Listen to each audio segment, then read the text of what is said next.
Donc, pas de problème d'impôt. Parle-nous maintenant de Anana Crédit, Anana Assurance, qui a fait quelques émules parmi tes sympathisants qui n'ont pas tout compris. Ça s'est un petit peu terminé en eau de boudin. Alors, eau de boudin, on explique. C'est vrai que à l'intérieur, quand tout a commencé, et que j'ai commencé à comprendre que le système tenait essentiellement sur un bunker qui était la banque et l'assurance, je me suis dit, si on veut s'émanciper, on ne peut pas être assuré par nos adversaires, par le maître. Le maître ne peut pas t'assurer. Une assurance, une révolution, c'est avant tout s'assurer soi-même. C'est-à-dire, écoute, je sais pas où je vais, mais je serai mon propre assureur. Donc, autour de moi, on s'est organisé. Des gens ont commencé à repartir, faire des études pour être oriacés, pour être au moins assureurs. Donc, on a fait tout le processus pour être assureur. Et puis, avoir une compagnie d'assurance. C'était notre objectif. Et puis, alors là, on s'est confronté aux règles, en fait. C'est comme la législation, c'est voté par les politiques et par les financiers. Les banques font les lois. Alors, dès qu'ils sont pris au piège, ils changent les lois. Et donc, là, il y a notamment une mesure d'honorabilité qui fait que moi, par exemple, je ne pourrais jamais monter ma propre assurance. Je ne suis pas un être jugé honorable pour les financiers. Et donc, en fait, tout le système est ainsi fait pour être contrôlé et ne laisser rentrer personne à l'intérieur donc de cette institution. Il y a eu quelques, on va dire, qui ont été d'ailleurs rachetés systématiquement, notamment les mutuelles et autres, des assurances, mais on voit bien que dès que quelque chose fonctionne, c'est racheté par le système. Et c'est entièrement sous contrôle. Une assurance et une banque, c'est comme ça. Et d'ailleurs, toutes les banques doivent être assurées. Pour ça, Anana Assurance, c'était vraiment l'idée d'assurer notre révolution. Mais je pense qu'on est passé au-dessus maintenant avec la crypto-monnaie, heureusement. Mais on a fait tout le travail, nous. Et on s'est heurté. Alors, les gens qui nous ont suivis sur l'assurance, ils ont bénéficié de tarifs.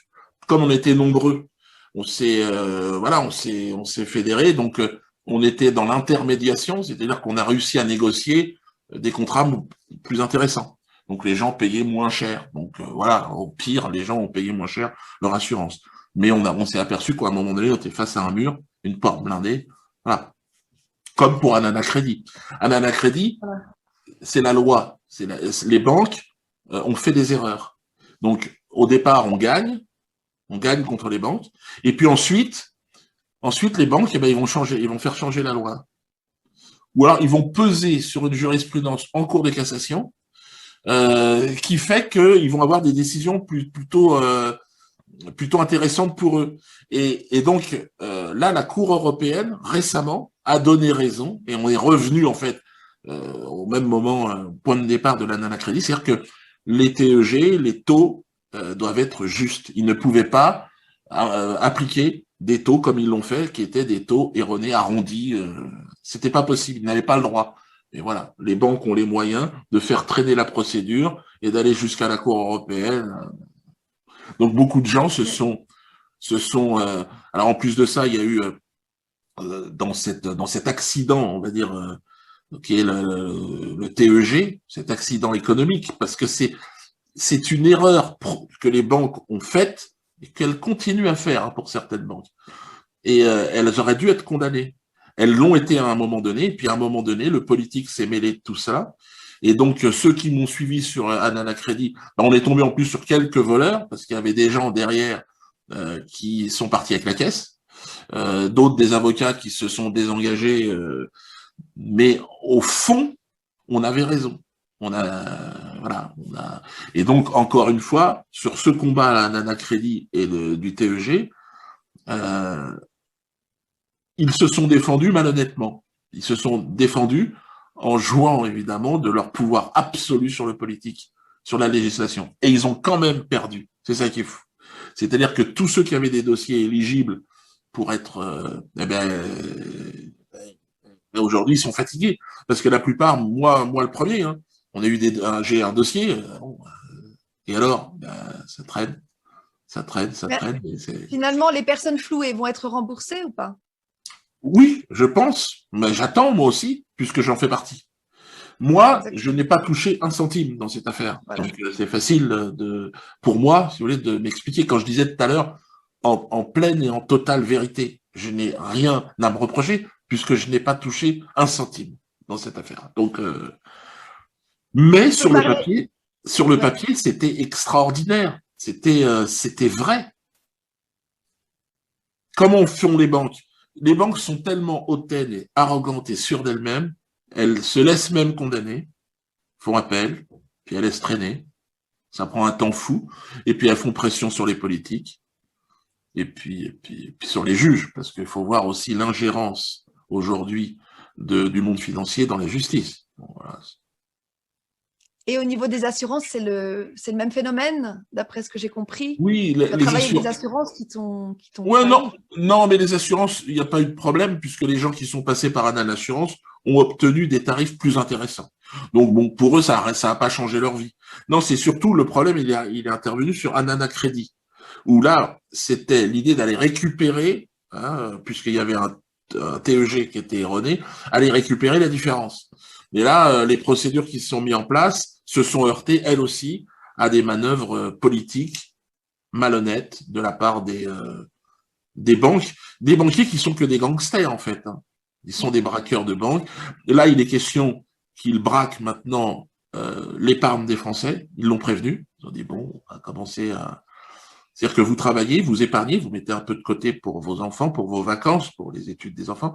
Et là, ils vont taper dedans maintenant. D'où, évidemment, l'intérêt de la crypto. Alors, bon, aujourd'hui, là, on en Alors, parle. Au moment où on en parle, il y a eu un on va dire un petit appel d'air. Mais ça va redémarrer. C'est impressionnant. Quand je vous... alors parle-nous justement de la crypto-monnaie. D'abord le Zincoin et maintenant le Cestrel. Alors, le Zincoin, c'était le point de Passé. départ. Première monnaie africaine. À l'époque, il faut comprendre que le débat sur la monnaie, le franc CFA, battait son plein. Donc, une équipe de jeunes Africains installés au Maroc se sont dit, on va créer notre première crypto-monnaie et on cherche des soutiens médiatiques, quoi. Donc, j'en faisais partie. Et puis, donc, l'aventure a commencé. Ça a très, très bien. Ils sont rentrés sur le marché. Ils sont encore sur le marché. Aujourd'hui, bon, je dirais que moi, je préfère une autre monnaie à celle-là. Enfin, Tu parles d'autres du tokens. Zincoin là maintenant. Je Tu parle parles du bien du Bitcoin. Zincoin. Parce que par rapport, mais bon, c'est pareil. Je veux dire, il a permis aux gens qui sont rentrés dans ce projet de gagner de l'argent. Mais là, c'était plus un aspect spéculatif. Derrière, je pensais que ça serait un projet beaucoup plus africain, qui est resté un projet uniquement maghrébin, en fait. Donc moi, je pense que aujourd'hui, je parle du Cestrel parce que je vois l'équipe autour de ce projet qui me paraît plus dans mon état d'esprit, sur la liberté d'expression, et puis surtout plus jeune, plus dynamique. Le Cestrel, alors, quand je vous en parlais il y a, il y a de cela un an et demi, genre, ouais, mais la crypto, c'est une arnaque. Aujourd'hui, tout le monde dit, bon, la crypto, c'est indispensable. Moi, j'ai une carte, donc j'ai une carte bleue, je vais acheter avec de la crypto. Donc, c'est fini, ça va tellement vite. Et le Cestrel, je dirais, c'est le projet qui me paraît le plus en phase avec l'époque. De l'écu au louis d'or, du franc au Cestrel, l'union fera notre force pour une crypto-monnaie enfin populaire. Est-ce que toi, tu gagnes de l'argent à chaque fois que quelqu'un paye, quelqu'un Non. Alors utilisera ta crypto-monnaie? Moi, je ne gagnerai pas d'argent. Ça se fonctionne pas comme ça. Moi, je vais gagner de l'argent à partir du moment où j'ai cru dès le départ dans le Cestrel. C'est mes Cestrel qui vont monter et qui vont faire que je vais gagner de l'argent. Mais c'est pas. Alors plus les gens vont s'intéresser au Cestrel, plus le Cestrel va monter. Alors ça, c'est pour la partie, on va dire, spéculative. Mais bon, aujourd'hui, n'oubliez pas que votre épargne, c'est 0,5% par exemple, sur un livret A. C'est un livret spéculatif, mais à 0,5%. Bon, on est dans un monde où peut-être on n'aura pas de retraite. Le mieux, c'est de se faire une retraite aussi avec Certainement avec la crypto. Enfin, moi, je suis plus à convaincre. Maintenant, que les gens se renseignent, qu'ils regardent. Tu as vu, quand on en parlait il y a quelque temps, il y avait beaucoup d'hésitation autour de la crypto-monnaie, de tout ça. Et puis, finalement, les gens s'y mettent. Et c'est un marché qui explose.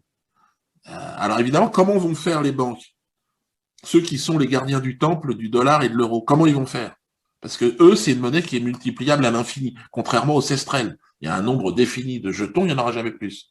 Et c'est ce qui fait l'offre et la demande. C'est-à-dire que c'est parce que c'est cette rareté qui fait le prix. Mais l'euro et le dollar, ils en fabriquent, vous avez vu, ils en réinjectent des milliards et des milliards. Mais ils ont même plus besoin de les fabriquer physiquement, d'ailleurs. C'est un chiffre, tu le sais. Ça ne veut rien dire. Ça ne veut rien dire. Donc forcément, les gens préfèrent placer leur épargne sur des choses qui ont au moins une réalité. C'est-à-dire, il y a un jeton, c'est un jeton, il n'y en aura pas d'autre. Et votre jeton il n'est pas multipliable et vous pouvez l'échanger. Dans très peu de temps, vous allez pouvoir. Ça, le Cestrel, de toute façon. Mais c'est le projet global qui me paraît important et intéressant. Et moi, le Cestrel, le gros avantage, c'est que l'équipe est internationale.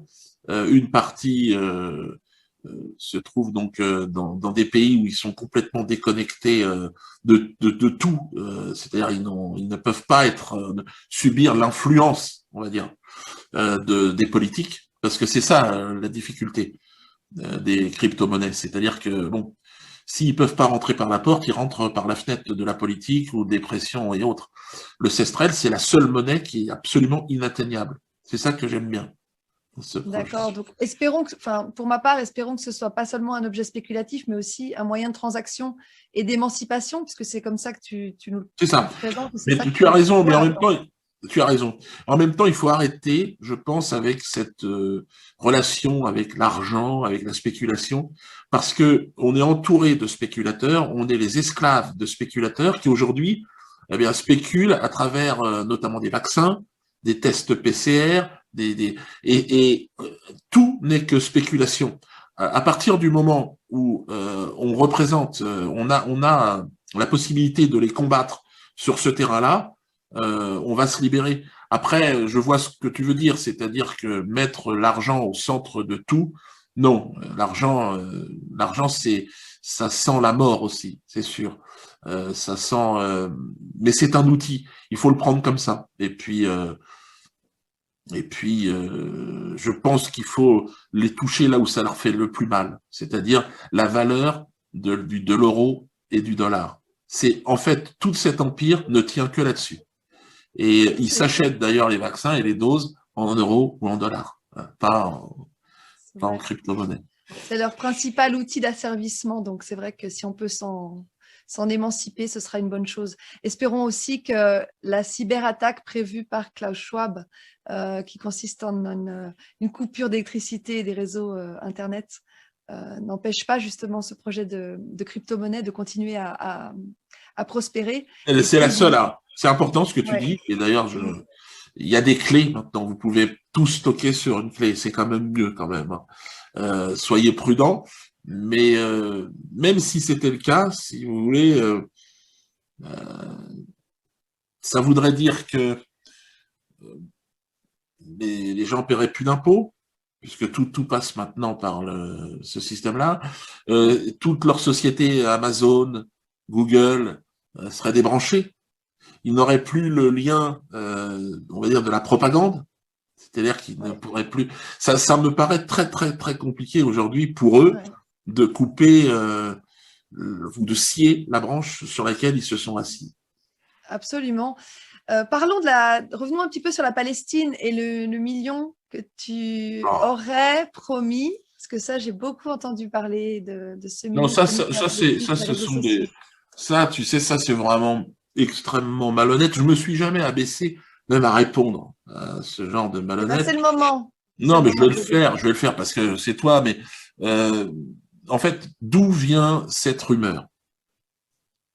Elle vient de gens qui n'ont jamais rien, évidemment, donné à la Palestine, des gens qui ont certainement eu envie, à un moment donné, de construire leur notoriété en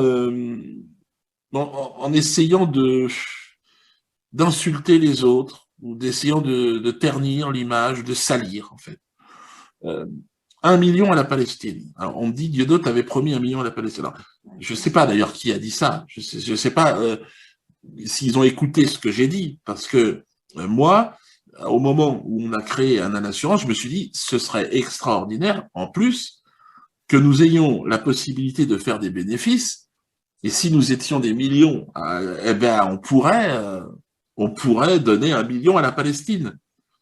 Mais à aucun moment, je n'ai fait une cagnotte ou un Tipeee ou je ne sais quoi en disant envoyez l'argent et on a 1 million pour la Palestine. C'est pas passé comme ça. Il n'y a pas eu d'argent. Donc l'idée c'était de faire des bénéfices à un moment donné en s'assurant, en se regroupant et à dégager des profits pour les envoyer à la Palestine. Bon, c'est tellement facile à comprendre que je n'ai jamais eu dans ma poche 1 million pour la Palestine. Mais comme j'avais dit que j'aimerais le faire, à un moment donné, moi, j'ai envoyé mon argent, 1500 €, qui était l'équivalent d'1 million de francs CFA, mais comme pour un Africain, j'ai dit, moi, je vais envoyer 1 million à la Palestine. Et ils ont créé une bibliothèque. C'est par mon ami, d'ailleurs, le chirurgien au Berlin, qui connaissait très bien, qui opère là-bas. Et je lui ai dit, bah tiens, il me dit, bah, je te promets, je les donnerai et on fera une bibliothèque. Et donc, ce qui est étonnant, c'est que je m'en suis jamais vanté de ça, mais quand ils ont essayé de retourner les choses en disant, oui, il avait dit 1 million, finalement c'est de francs CFA. Non, mais c'est mon argent. C'est mon argent à moi. Je sais pas combien toi, Chloé, t'as envoyé à la Palestine, mais crois-moi, ouais, non mais t'as pas besoin de faire la grimace. C'est très rare. C'est très rare. C'est très rare les gens qui font ce que j'ai fait. Mais je m'en suis jamais vanté. Ça va. Je l'ai fait parce que je voulais le faire. Je soutiens la Palestine aujourd'hui parce que voilà, je soutiens la Palestine. Mais quand on a des gens qui n'ont jamais rien donné à la Palestine, qui se permettent de dire Dieudo, tu t'es barré avec la caisse, mais la caisse de quoi? Il n'y a pas de caisse. Il n'y avait rien, il n'y avait pas d'argent. Donc c'est vraiment, si tu veux, l'idée de cracher, de salir. Et que répondre à ça? Si ce n'est avancer, tracer sa route. Et puis, je suis très fier d'avoir participé, moi, à la création de cette bibliothèque à Gaza. Alors, peut-être qu'elle n'existe plus au moment où on parle. C'est vrai que le papier, ça brûle vite. Mais bon, en tout cas, je l'ai fait. Je l'ai fait et j'en suis fier, mais j'en suis fier tout seul chez moi. Pas besoin de le dire. Mais comme tu me poses la question, bon, voilà, je te réponds. Voilà, mais je suis contente que tu y aies répondu parce que c'est quelque chose qui tourne souvent et pour une fois là maintenant, ces personnes-là sauront de quoi il s'agit exactement. Qu'en est-il du concert pour la paix qui était prévu? Ça, c'est du même style. C'était extraordinaire. C'était après les attentats du Bataclan, je crois. On avait dit, allez, on va faire un concert pour la paix. Et là, on avait commencé, alors parce qu'il y avait une sorte de grand mouvement. Alors, vous aviez d'un côté les sionistes, hein, donc qui manifestaient avec Hollande, Netanyahou, tout ça dans la rue. Et on s'était dit, ce serait bien, nous, de rassembler une famille de victimes et la famille d'un des assassins, les terroristes, je sais pas comment vous les appelez, pour la paix. Ah donc, parce qu'il se trouvait que ce soir-là, du Bataclan, moi je faisais un spectacle qui était en paix d'ailleurs, et il y avait dans la salle des gens qui étaient victimes, dont comment dire, ça s'est passé juste à côté de nous, on était au théâtre de la Main d'Or, hein. Donc il y avait des familles de victimes et des familles, et il y avait le frère d'un de l'équipe de terroristes du Bataclan. Donc il y a eu une enquête qui a été faite parce que le frère était là et il disait mais est-ce qu'il était dans la... Non, il était complètement innocent, il venait voir un spectacle comique. Là.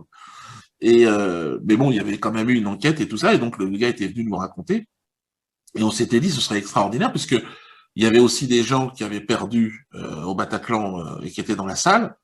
Je m'étais dit ce serait extraordinaire qu'on fasse quelque chose ensemble. Et ils étaient d'accord. Et ça aurait été super fort de dire que l'humanité, elle est des deux côtés. Elle est On est, nous, entre le couteau et la plaie. On est ça. Et quand on est chrétien, on sait que de toute façon, enfin chrétien au sens christique, encore une fois, c'est pas, on peut être. Pour moi, je veux surtout pas mettre de limite ou de frontière au Jésus auquel je pense. Moi. Il n'est pas plus chrétien qu'autre chose. Quoi. Il n'a pas demandé. Mais en tout cas, il est l'amour au plus avec la plus belle lettre qui puisse exister. Et donc, il rassemble tout le monde. Quand je me disais, moi, je me sens Charlie Koulibaly, c'est que je me sens un humoriste traité comme un terroriste, mais je me sens entre les deux. Et c'est l'humanité. Ils sont l'humanité, malheureusement. Quand Koulibaly va tuer cette jeune femme noire qui est gardien de la paix, là, il dit c'est fou d'en arriver là, mais l'histoire se joue de nous à un niveau. Qu'est-ce que deux afro-descendants viennent se... Ben, pour moi, ça n'a pas de sens. Aucun sens. Et puis, bon, voilà. Et donc, mais j'ai été condamné pour cette liberté, pour cette théopnestie, parce que c'était vraiment une parole inspirée, me semble-t-il. Et puis donc, voilà, quoi. Cette soirée pour la paix, elle devait rassembler ces gens-là. Et évidemment, bon, il y a eu un acharnement contre ce projet qui a fait peur d'ailleurs parce que les familles de victimes commençaient à se rassembler en association et donc voilà, ça commençait à créer notre projet n'était pas le bon. Il fallait un projet où tout le monde vienne cracher sur les musulmans, sur l'islam, sur l'islamisme. C'était ça le projet. Donc, bon, moi j'ai trouvé que c'était regrettable. Il y a en plus, la famille de la victime qui était au théâtre de la Main d'Or, c'était une famille musulmane. Donc c'était vraiment magnifique, quoi. C'était des deux côtés, on avait la stupidité, la folie de ce moment-là, quoi. Ouais. Qu'en est-il de Patrice Allègre, que certains disent à qui tu avais donné la parole ou tu aurais voulu donner la parole? J'aimerais bien que tu nous parles un petit peu de cet épisode. Moi, j'ai créé l'atelier de chansons potaches. D'ailleurs, il y aura une surprise au bal Béquenel de cette année, avec une présence surprenante. En fait, l'idée, toujours pareil, quand on est un humoriste, c'est de constater qu'on rit partout sur la planète, que ce soit bien lors d'un décès, les gens se mettent à se marrer, que ce soit dans les hôpitaux, que ce soit dans les endroits les plus tristes et les plus inappropriés, le rire, il existe. Parce qu'il fait du bien à des gens. Et donc, moi, je me suis dit un jour, parce que par l'intermédiaire de Carlos, donc pas le chanteur comique, mais celui qui avait fait les attentats, donc il nous avait soutenu, donc c'est un pro-palestinien qui s'est battu pour la cause palestinienne, Carlos, depuis le départ. Donc on était en lien, et puis je suis rentré en contact avec lui, et donc il y avait des jeunes autour de lui, et donc l'atelier de chansons potaches s'est créé. C'était suite d'ailleurs au mur des cons, hein, ils avaient revendiqué le défouloir potache, donc on s'est dit, bah, nous aussi on va en faire un, mais avec des détenus qui ont aussi besoin de se défouler, et est-ce qu'ils réussiront à faire rire les gens? Bon, c'est pas évident. Donc on a commencé à écrire des sketchs, il y a même eu un spectacle écrit par ces gens-là, et Patrice Allègre faisait partie de ce groupe de détenus là. C'était pas le plus actif, mais il en faisait partie. Il a écrit des trucs assez drôles d'ailleurs. Et donc voilà. Donc moi je l'ai. À un moment donné, ils se sont fait. On m'a reproché d'avoir fait ça. On m'a reproché, et notamment, je sais plus qui c'était. Je crois que c'était le député belge là, dont j'ai oublié le nom. Laurent Louis. Ouais, Laurent Louis, qui avait dit, qui s'en prenait un peu à moi et qui avait dit que je travaillais avec des assassins, enfin plus ou moins des ordures, ou je sais pas quoi. Et il l'avait très mal pris. Il se prend pour qui l'autre avec ses 10 000 balles payées par l'État belge, il se prend pour qui? Et donc il avait fait une petite réponse qui était, ma foi, un peu déplacée, mais bon, qui était dans le style de ce que leur avait envoyé, ce mépris, cette arrogance que leur avait envoyé Laurent Louis, qui était pas un mauvais bougre, mais bon, qui là, pour le coup, avait été un peu... bon, c'est facile de critiquer, de cracher sur un mec qui est en prison pendant 20 ans ou 30 ans, quoi. Il peut pas se défendre. Donc là, il s'était défendu en répondant. Et voilà, moi, j'avais absolument rien à voir là-dedans. Rien. C'est-à-dire, j'ai pas écrit une ligne, évidemment, de cette réponse. Et est-ce que cette réponse m'a amusé? Je l'ai trouvée extrêmement hard. Tu peux rappeler ce que c'était que cette réponse? Oh bah j'aurais pu la lire si tu m'avais dit, mais bon, c'est vraiment c'était un peu, parce que Laurent Louis, c'était, bon, bref, il avait parlé, il leur avait répondu, ouais, ils avaient été un petit peu hard, ouais. Un petit peu trash, parce qu'on rappelle quand même que Laurent Louis, il se bat contre la pédocriminalité de réseau et d'État, et que ces personnes-là, dont Patrice Allègre, avaient participé, en tout cas, c'était la raison pour laquelle il est en prison, à ce genre de manœuvre. Bah, je crois qu'il était pour différents meurtres, hein, lui. Hein. Il devait livrer peut-être des gens, mais je crois que ces affaires-là, mais bon, encore une fois, c'est un peu comme la mort de Fourniret, là, qui tombe bien, puisque au moment où on découvre qu'il faisait partie aussi de certaines loges maçonniques et compagnie, là, et que donc, bon, c'est sûr que c'est un milieu, ce sera intéressant un jour, mais j'imagine que c'est le sujet le plus tabou qui soit aujourd'hui en France, c'est d'aborder ces questions qui, ben là, ils jouent plus, parce que si jamais les gens sont au courant, mais enfin, je dis ça, si les gens sont au courant, les gens, on est au courant qu'on se fait avoir, on est au courant de tout quasiment. Et ces sujets, justement, sont de plus en plus exposés depuis cette crise du coronavirus. Epstein et d'autres réseaux ont été... et là, évidemment, à chaque fois, Israël, les intérêts, les finances, les banquiers de Wall Street, et à chaque fois, on voit à quel point ils sont impliqués dans ces magouilles, dans ces trafics d'hommes, d'organes, de tout. Et Israël, c'est toujours l'adresse postale de tout ça. Hein. Mais bon. Combien de temps ça va durer, on va voir. Jusqu'à ce que la vérité vraiment soit dévoilée. Et on est en phase de révélation, donc ça tombe bien. Ouais. Qu'en est-il de la chrysalide, les cercueils en forme de chrysalide que tu avais... Pareil, extraordinaire. Mais de toute façon, c'est pas terminé, ça va continuer. Ça fait partie des projets. Beaucoup de gens s'interrogent sur comment, à la fin, où est-ce que tu veux être brûlé, tu veux être enterré, bon.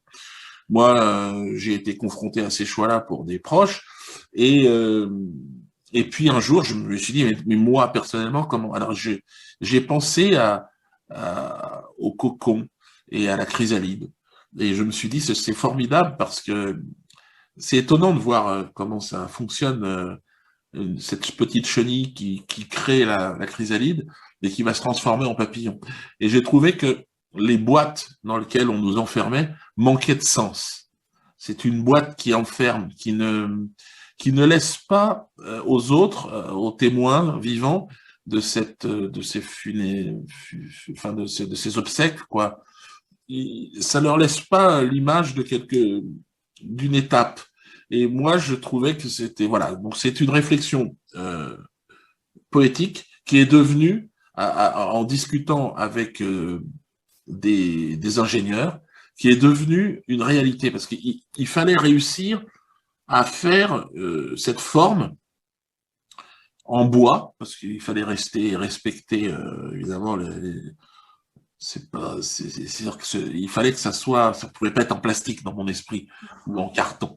Donc il fallait que ça soit en bois, mais pour thermomouler un bois comme ça, c'était unique sur une surface aussi grande. Et donc là, on a trouvé des gens et donc ils travaillaient notamment en Chine. Et puis je les ai rencontrés et ils m'ont dit on peut le faire. Et puis voilà, c'est né de ça et ils l'ont fait. Alors moi j'avais déjà sur scène imaginé la chose. Je savais pas que ça allait devenir une réalité. Ils l'ont fait, donc on a des premiers modèles qui sont sortis. et puis là, pour la législation, parce qu'il y a une réglementation, figure-toi, en France, Oui, je sais. il y a une sorte de taille, de hauteur, bon, tu dois passer dans un laboratoire qui teste aussi la résistance à l'humidité, l'imperméabilité, la tenue des poignets, enfin bon, bref. Donc tout ça, on est recalé à chaque fois, mais on refait. Et donc bientôt, chacun aura sa chrysalide. Mais je pense que c'est bien mieux d'être d'enterrer en tout cas dans ce genre de symbole qui ouvre l'esprit à l'imaginaire que dans une boîte à chaussures.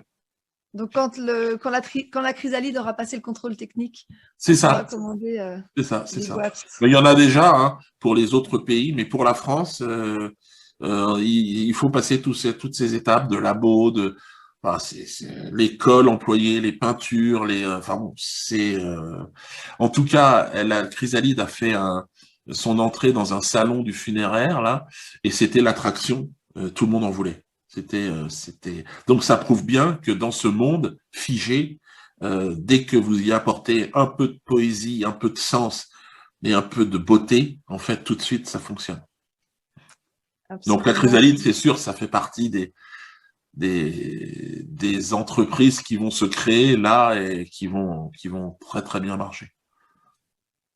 Pour revenir à un sujet encore plus récent, qui est celui des masques, rappelle-toi, au début de cette pandémie, les masques étaient interdits en France et en Suisse aussi d'ailleurs. Et à ce moment-là, tu as commencé à en proposer à la vente.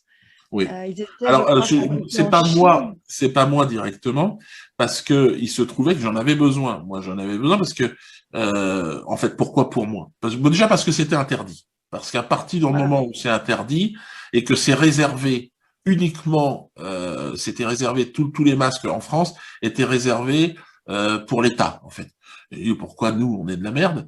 Donc, je m'étais dit, voilà, et donc là, on est tombé sur un fournisseur en Chine, toujours pareil, qui nous a dit, moi, je peux vous en avoir. Donc, j'ai dit, super. Et donc, enfin, je veux vous en avoir. Les gens peuvent en avoir. Moi, encore une fois, c'est toujours pareil, je n'ai absolument rien à voir avec la société chinoise et tout ça. Mais je trouvais amusant au moment où on n'a pas, on nous dit que les masques, ça sert à rien et qu'on n'a pas le droit d'en avoir. Eh ben, c'était d'en avoir. C'était évident. À partir du moment où c'est devenu obligatoire, bon, ben, j'en ai plus parlé. Voilà. C'est bien de le rappeler, puisque c'est vrai qu'à un moment, on s'est dit, mais est-ce que Diodo, il fait la promotion des masques alors que c'est un objet de Moi, bâillonnement? je fais la promotion de tout ce qui est subversif. À partir du moment où on n'a pas droit, c'est qu'il faut le faire. C'est mis à part évidemment, mais ça c'est une question de bienveillance et de bon sens. C'est Ouais. glisser dans la haine et tout ça. Mais c'est eux la haine, de toute façon. Rien à Et ils voir. inversent tout Ouais. comme souvent. On le remarque de plus en plus. Certains ont dit que cette usine en Chine appartenait à ton fils. Ah, pas Qu'as-tu du à tout, du répondre? tout, du tout. Ah, ça Ah c'est bah quand alors. même amusant. Comme si mon fils était propriétaire d'une usine en Chine. Non, non. Malheureusement, enfin, cela dit, si ça l'amusait, non, bien évidemment, il n'a rien à voir là-dedans. Et si il avait eu à voir quelque chose là-dedans, croyez-moi bien que ça se saurait. Voilà. Ils auraient déterré cette information, ils me l'auraient balancé dans la gueule, et ils s'en seraient servis pour dire, ah bah regardez, je sais pas quoi d'ailleurs. Il aurait eu le droit de le faire en plus. Mais c'est pas lui. Bon, bah voilà, le mythe est tombé. Il y a 2 ans, tu as subi une attaque de la part d'un médecin qui a Oui. foncé sur la scène. Où en est la procédure judiciaire à ce niveau-là? Oh bah c'est là le deux poids deux mesures qui devient absolument odieux. Si vous voulez, c'est quand vous voyez que donc cet homme, ce médecin juif, donc Monsieur Catalan, qui se jette sur la scène avec son 4x4 au moment où on était en répétition, qui va blesser 4 personnes. Et alors il va on va appeler la police, il va être neutralisé, on va appeler la police. Il va faire 24 heures de garde à vue. Ensuite, donc ça va être qualifié en destruction de matériel, alors que c'est une tentative de meurtre. Alors qu'il crie au moment où il arrive antisémite. Bon, c'est clair, c'est signé. Je vois pas pourquoi on vient détruire du matériel en criant, je pense pas que le matériel soit antisémite, à moins que Il y a un lien. Mais donc, il aura à se défendre de tout ça. Mais bon, voilà, l'idée, c'est Dieudonné ne peut pas se trouver dans la situation de la victime. Donc, il aura...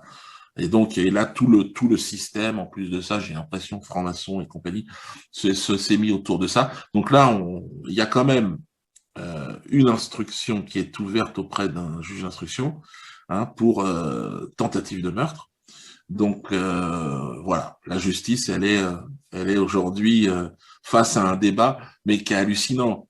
Quand on voit que il a tout fait, la préméditation, tout est parfaitement acté et vérifiable, et preuve de tout. Et là, étrangement, on essaye. En tout cas, le parquet ne fait rien. C'est vrai qu'il n'est pas, faut pas exagérer, hein, il n'avait pas dit que c'était bien. Ils n'ont pas dit, les juges, pour l'instant, que c'était bien. Mais ils ont dit, non, non, mais il faut voir, laissons la justice sereine. Ouais, vas-y, sereine. On va voir. Donc, Pour ce genre de procédure, le temps, enfin, tout ça ouais, prend beaucoup de temps. c'est ça. On minimise les faits. Et puis toi qui parles de C'est ça. chaud à la tête devant ton barbecue, c'est des milliers d'euros d'amende et de la prison avec sursis, je crois même. C'est ça. Qu'en est-il de tes liens ou de tes rapports avec les autres artistes qui sont toujours dans le show business médiatique? Bah, ils sont eux aussi, malheureusement, pour la plupart, bon, ils subissent, pour la plupart. On va dire en aparté, j'ai quelques liens, on discute, on s'appelle avec certains artistes, mais la plupart, bon, bah, ils font attention parce qu'ils ont peur de perdre tel ou tel, je sais pas, contrat publicitaire ou parce qu'ils ont besoin d'aller chez Hanouna de temps en temps. Et donc je dirais que c'est pour la plupart des artistes que j'ai pu côtoyer, ils sont eux aussi dans une situation délicate et de précarité malgré ce que les gens pensent. Ils sont pieds et mains liés en fait à cette mafia du show business. Donc voilà, c'est pour ça quand je disais que je n'ai pas le courage de leur soumission, c'est que je pourrais pas faire rire les gens en étant à ce point-là. Ils vous laissent un tout petit espace d'expression, mais pour faire rire dans le contexte actuel, il faut avoir un espace plus large. Les gens ont besoin vraiment de rire, et je le vois là avec la reprise de la tournée là, cette semaine, avec on va jouer dans des espaces, et il y aura beaucoup de monde parce que les gens ont vraiment, vraiment besoin de rigoler. Est-ce que tu penses que c'est pour la même raison que les artistes sont plutôt muets par rapport à toutes les manipulations sur le Covid? Ben, le Covid, Israël, pareil, vous entendrez personne parler de gilets jaunes. C'est qu'on va peut-être leur permettre de s'exprimer sur certains sujets, on verra, mais c'est des sujets autorisés, balisés, et puis de temps en temps ils vont gueuler, ah, il y en a marre, mais bon. Aujourd'hui, un rond-point s'est ouvert, s'est réouvert, un rond-point de gilets jaunes à Marseille. Ça c'est bien. Je sais que ce mouvement t'est cher. Qu'est-ce que Ouais. tu attends, qu'est-ce que tu espères avec les gilets jaunes et qu'est-ce que tu espères qu'il se passe maintenant? Oh, c'est magnifique. Ce mouvement des Gilets jaunes, c'est un mouvement magnifique. Je me suis déplacé sur nombreux ronds-points. Il y a une ambiance extraordinaire. Il y a quelque chose de révolution française, quoi. Mais bienveillante, bon enfant, magnifique. Maintenant, il faudra passer à une autre étape, c'est certain. Donc, on va voir. Moi, je pense que la crypto-monnaie, c'est une étape. Il faut bien comprendre que l'arme absolue, l'arme avant même l'arme nucléaire et tout ça, c'est la monnaie. C'est avec ça qu'ils nous tiennent. On se lève chaque matin pour aller gagner des euros. C'est pas pour aller gagner à manger, c'est gagner des euros qu'ils fabriquent à volonté. Donc on est dans le poulailler et ils nous jettent du grain. Ben, on pourrait peut-être se fabriquer notre grain déjà pour commencer et puis après envisager de sortir du poulailler. Ouais, c'est une belle métaphore. J'ai envie de terminer cet entretien en te demandant quel est Quelle est ta relation avec Elise et Moon maintenant, après plus de 20 ans de Oh, séparation? Ellie, ça restera de toute façon un ami d'enfance, de grande enfance, d'adolescence. Il a réussi, je pense, à faire ce qu'il voulait. Euh, mais par contre, il avait une peur, je me souviens, c'est de devenir ringard. Mm.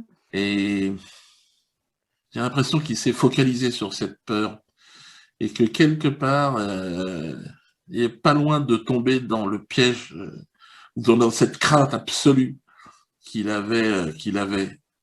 C'est-à-dire, on devient vite ringard. C'est ce que j'ai envie de lui dire. Et que je crois qu'il est pas loin de cet état. Simplement par peur.